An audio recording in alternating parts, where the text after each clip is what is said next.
Aujourd'hui lundi, alors un thème aujourd'hui qui est un peu difficile, puisque c'est ce qui est tous les actes sexuels, consentis et non consentis.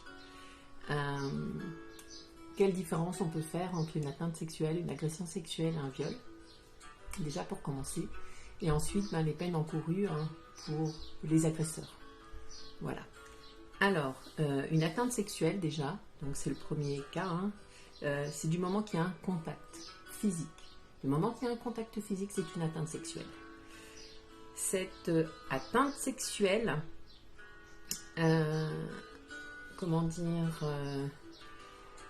donc c'est le code pénal dans la section 5 du livre 7 dit de la mise en péril des mineurs, sanction des atteintes sexuelles sur des mineurs de 15 ans et de plus de 15 ans, hors cas de viol et d'agression sexuelle.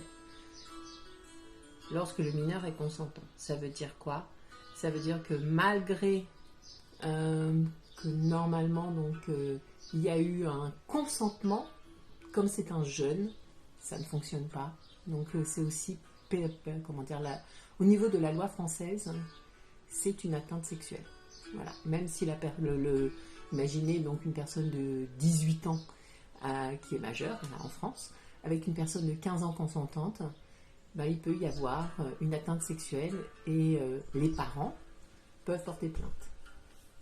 Ensuite, l'atteinte sexuelle devient donc une agression quand elle n'est pas consentie, à part ce que je vous ai dit tout à l'heure. Donc c'est l'article 222-22 du Code pénal. Constitue une agression sexuelle toute atteinte sexuelle commise avec violence, contrainte, menace et surprise. Et donc, le viol, c'est quoi? Le viol, en fait, c'est du moment qu'il y a une pénétration. Alors, j'ai lu un texte qui est pas mal, qui date de 2022.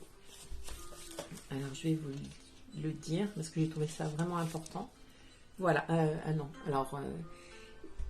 la pénétration sexuelle devrait être commise sur la victime du viol. Depuis, elle peut être aussi commise sur l'auteur du viol. Voilà, ça c'est la nouveauté. C'est-à-dire, en gros, pour vous expliquer, jusqu'à il n'y a pas si longtemps que ça, il fallait qu'il y ait eu pénétration au niveau de la personne victime.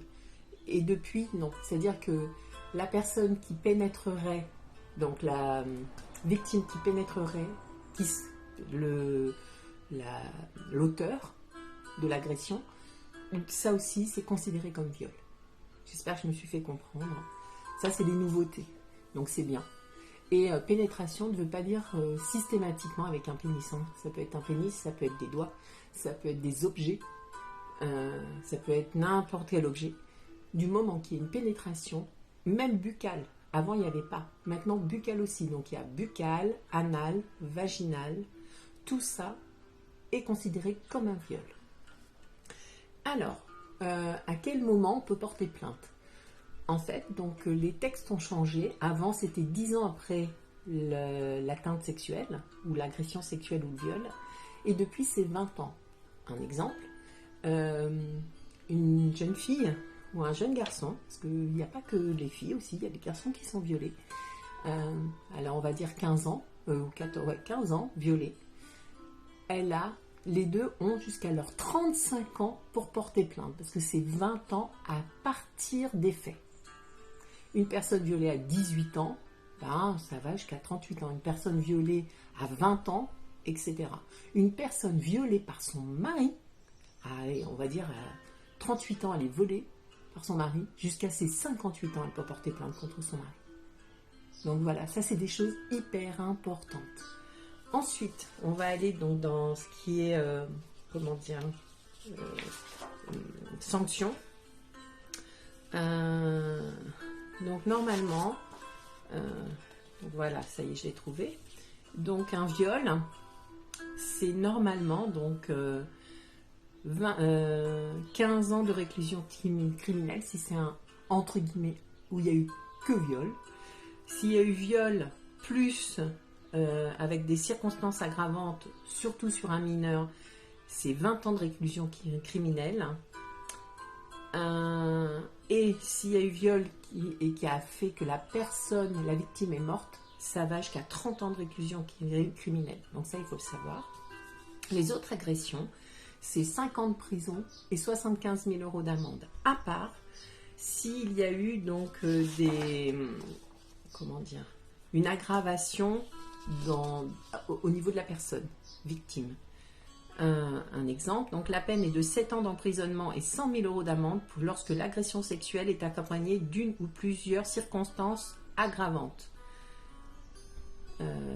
Par exemple, une personne qui a l'autorité, un papa, une maman, tonton, tati, voilà. 7 ans de prison d'emprisonnement et 100 000 € d'amende, donc, et qui peut aller jusqu'à 10 ans et 150 000 € d'amende, c'est quand il y a une agression sexuelle avec une personne vulnérable. Vous voyez par là une personne qui peut avoir une caractéristique d'handicap. Et donc 10 ans d'emprisonnement et 100 000 € d'amende lorsqu'il y a eu une blessure, une lésion et menace ou pas avec une arme. Donc vous voyez que tout ça c'est grave. Vous n'êtes pas seul, vous savez qu'il y a des spécialistes. Moi j'ai eu la chance de connaître une amie qui était spécialisée dans les agressions sexuelles à la police, ici à l'île de la Réunion, qui avait une façon de travailler avec les jeunes, avec les moins jeunes, avec les femmes qui étaient agressées ici.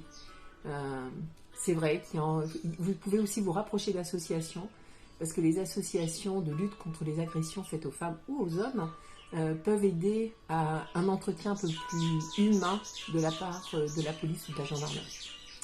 Sur ces mots, je vous souhaite une très belle journée et je vous embrasse.